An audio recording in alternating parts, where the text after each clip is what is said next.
共军的空中猛兽卡52来袭，和美国的 AH-64一较高下，台湾的防空火力能不能够一击必杀？国军反制的手段来大揭秘。韩军说是军武透视，在军事面前卖搞啊整笑伟。我是施孝伟，每周一晚上8点，欢迎收看施孝伟的军武大观。也邀请荧幕前的各位观众朋友为我们订阅、按赞、分享、开小铃铛，最重要的是帮我们抖内一下啦。好，今天呢，我们看到中国大陆它本身呢，在21年的时候，跟俄罗斯买了数十架的卡52重型的这个战斗直升机，弥补中国大陆他们自己现在研发的5直10的这个战斗直升机。其实5直10的战斗直升机也已经在珠海航展，甚至于在新加坡航展也都已经对外亮相过了。但是呢，显然解放军对于这个5直10战斗直升机呢，认为它在生产的数量上，还有它这个战斗效能上来讲，可能呢，他们对这个俄罗斯原装的卡52的这个战斗直升机呢，还更有这个更多的这样的青睐。当然，青睐的原因也在于卡52这个战斗直升机它非常特别的这个作战模式。为什么是说它的作战模式呢？其实卡52这个战斗直升机它其实是由俄罗斯卡50这个直升机呢所演变而来的。卡50这个直升机其实不管是在外形上、动力配置上，它其实都是在战斗直升机上面来说是一款非常特别的这样一个直升机。以俄罗斯的这个军方来说，俄罗斯现在其实同时采用2款战斗直升机卡52是其中之一。那另外其实还有一款就是米28。米28呢，通常呢大家把它称为什么呢？阿帕契斯基。为什么叫阿帕契斯基也就是米28这款战斗直升机在外形或它的作战效能上，大家相信它跟美军的 AH-64是比较接近的。但是卡52呢，跟 AH-64却是一种截然不同的这样一个这个产品。但是以目前在俄乌冲突的战场上所表现出来的话，卡52感觉好像也没有那么刀枪不入或是金枪不倒。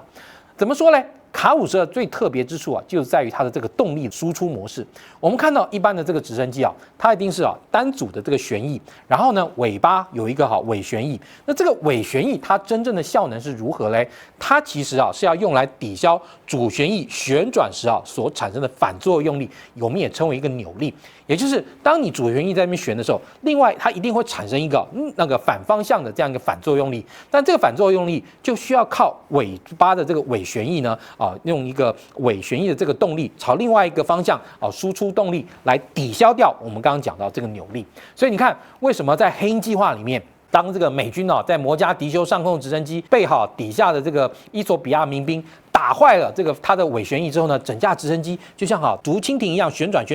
掉到地上来，因为它缺了一个可以抵消掉扭力的这样一个尾旋翼。那为了要解决这个问题呢，卡莫夫设计局其实一直是这种所谓的同轴反向旋翼的这样一个佼佼者。它过去有一系列的包含卡28、卡30、卡32系列的这种舰载的这个直升机呢，它其实做的很大台。那这种所谓的同轴反向的这样一个旋翼它最大的特色是哪里呢？它可以让直升机的机身缩到非常的短。也就是说，如果说今天以这一架那个美军的这个直升机不管是黑鹰直升机也好，或是 AH-64战斗直升机也好，一架卡52或之前的卡28，相对来讲，它的这个直升机的机身大概就可以做到像黑鹰直升机只有2/3长。那这个时候其实就非常便于它在舰上的这样一个收纳。那换作陆上的这种卡50跟52系列这种战斗直升机呢，地面的这个作战行动中，相对来说它的这个面积就小，受到地面的敌军用火炮传统的反制的反击呢，相对来说它的中弹的机会就会比较小。另外，其实还有一点这种同轴反向的旋翼机它的这个飞行速度相对来说也比一般的这个单轴传统构型的这个直升机飞行速度要快。那以像卡莫夫来说，我们刚刚讲，它就是这种同轴反向旋翼的这个佼佼者。那在作战上来说的话，原本它推出的这个卡50这个直升机呢，原本它是希望能够只要有一个飞行员就可以兼具飞行员加上武器官2个功能于一身也就是说，它不需要像 AH-64或是一般的西方，或是我们刚刚讲到的这个阿帕契斯基这种米28这种战斗直升机要2个人一前一后，它并不需要，它只要1个人就可以了。但是后来经过实际的这个作业之中他们发现当一个飞行员又要忙着操控直升机飞行，又要忙着安排各种对地武器，甚至于还要去看对地的这种那个侦测系统，然后对地面的这个战甲车辆或者敌军进行攻击的话，一个人实在是忙不过来。所以好吧，后来卡莫夫也顺应了这个大家的这样的潮流以及使用者的意见，把这个卡50的这个直升机呢再多了一个人，而且它很特别的是怎样呢？它跟西方的这个直升机纵列式的这个双座不一样，它采用并列式的双座。如果你从正面来看的话，它会比一般西方的战斗直升机要宽，因为它是2个人并排坐的，也就是我们2个人肩并肩坐的战斗直升机的飞行员跟武器官2个是摆在一起。那也因为这样呢，其实特殊的这样的构型让卡莫夫的这个战斗直升机其实在这个世界上它还有一项非常特别的配备，也就是弹射椅。一般而言，我们讲到这个直升机其实是没有弹射椅的。像我们的 H-64战斗直升机，如果万一它今天遭到敌军的炮火，导致就是说它飞机没有办法继续飞行的话，它呢就可能要选择迫降或是重降落。但是由于H-64战斗直升机它并没有配备弹射椅，所以它是利用它本身机身连接的这个座椅呢，这个座椅经过特殊的设计，能够吸收当机体从空中坠到地面时产生的这个强大冲击力。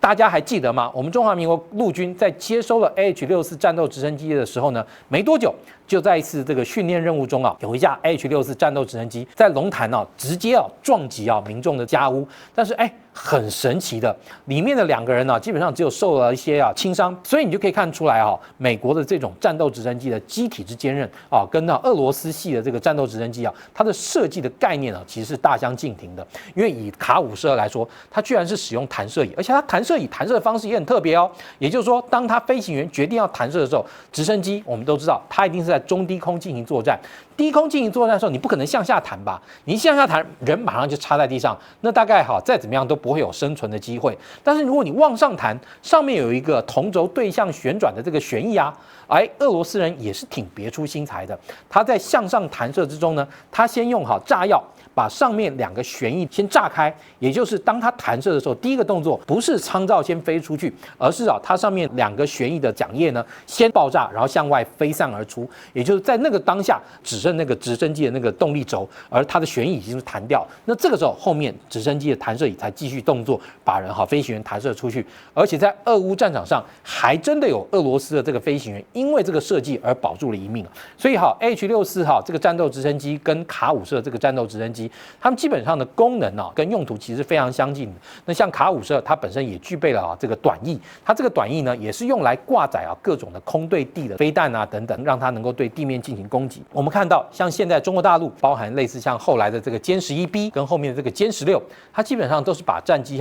这种原本俄系血统的这个战机，像歼11B 它是苏27 SK 国产化之后中国大陆将这个整个航电系统还有武器全部采用中国大陆自制的这样的系统。那歼16更不在话下，它是把苏30 MKK 国产化，然后也搭配了自己本身国产相位阵列雷达跟机载武器，而让它成为现在这个解放军空军的打击战机的这样的主力。那我们就想说，未来的卡52有没有可能配挂这个中国大陆自制的这样的武器呢？其实我个人觉得这个可能性相对来说不大。为什么？因为俄罗斯今天他卖这个卡52给你，是连着后面的一整套的后勤系统，包含弹药啦等等所有的系统全部出售。如果说中国大陆要整合自己的机载武器到俄罗斯的卡52战斗直升机上行不行呢？我相信也不是不行，但是卡莫夫设计局绝对不会用 service 就是免费的这样一个方式就告诉你可以挂。因为其实我们知道，以武器购售来讲，今天你的飞弹或是你的这种各种的这个设备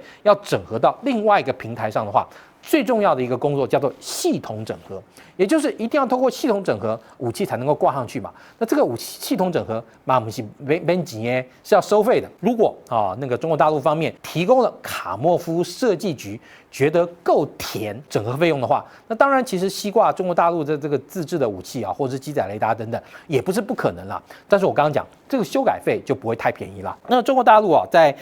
对台未来进行这样一个地面攻击之中呢，重型的这个攻击直升机一定会用到2种，因为它现在跟俄罗斯买卡莫夫的这个直升机呢，第一也是要增加它的武直时的这个数量的不足。那另外其实我觉得很重要一点，就是要透过2种不同的这个武器呢，在作战上来说能够有更广泛的以及更灵活的这样的运用。因为我们刚刚讲到武直时它本身其实跟西方目前的这个战斗直升机特别是像意大利的阿雷尼亚或者是欧洲 Tiger， 他们在外形上面来说比较接近。武直时这个战斗直升机，我们讲到它跟美国的 H-64在外形上其实有一定程度的差异，但是我们讲到卡52的话，跟这些欧系血统的战斗直升机最大的不同就是它的机身相对来说更短，然后呢也因为更短，再加上它的旋翼效能由同轴反向，因此它的这个效益相当的不错，因此它的挂载量其实也相当的不错。那这个时候呢，它其实如果跟5支10战斗直升机在对台军事行动的时候，可能可以互相互补长短。那这个时候对我们的国军的这个防护上来讲，当然就会这个产生不小的这样一个压力。也就是说，未来在台海碰到了中国大陆使用卡52战斗直升机在战场上出现的时候，我们该怎么办？其实我们刚刚前面就讲到，在整个乌克兰前线，这种卡52战斗直升机虽然它的作战效能很好，但它并不是金刚不坏之身。相对来说那我们的这个地面防空的这个部队呢，未来我们会得到相当多来自于美国，包含像这个刺针这一类的防空飞弹进行这样一个地面的这个防卫。而且其实你要猎杀战斗直升机，最好的武器就是战斗直升机。也就是说，当敌方的战斗直升机开始来到我们这边亲门踏户的时候，真正用来应对对方的战斗直升机往往呢是我们自己己方的战斗直升机。所以你看到像我们的 AH-64，它上面有配备刺针飞弹，因为以我们现在我们中华民国陆军的这个战斗直升机的部署北部6军团它所属的601的龙潭空骑旅它本身的战斗直升机是配备AH-64战斗直升机的，但是中部的这个10军团跟南部的这个8军团它基本上呢，它配备的是什么呢？还是 AH-1W 战斗直升机。那你说 AH-1 战斗直升机的性能不及这个 AH-64吗？在空对空作战的时候，我倒觉得并不尽然是这么的很大的差距。为什么？因为其实以这个空对空的这个作战来讲，AH-64它是西挂刺针飞弹，就是刺针飞弹的这个机载型，但是呢 AH-1W 战斗直升机它其实是西挂响尾蛇飞弹的这个直升机的机载型，也就是说它其实还配备了 AIM-9的这种空对空飞弹。也就是说，如果当遭遇到敌方的这个战斗直升机的时候，你的这个战斗直升机上又有刺针飞弹，又有响尾蛇飞弹，对于对方来讲，其实相对来说还不那么容易的防范我们这一类红外线的追热飞弹。因为当红外线的飞弹锁定其实对于战斗机来说或是直升机来说，它并没有办法能够得到非常完整的这样预警，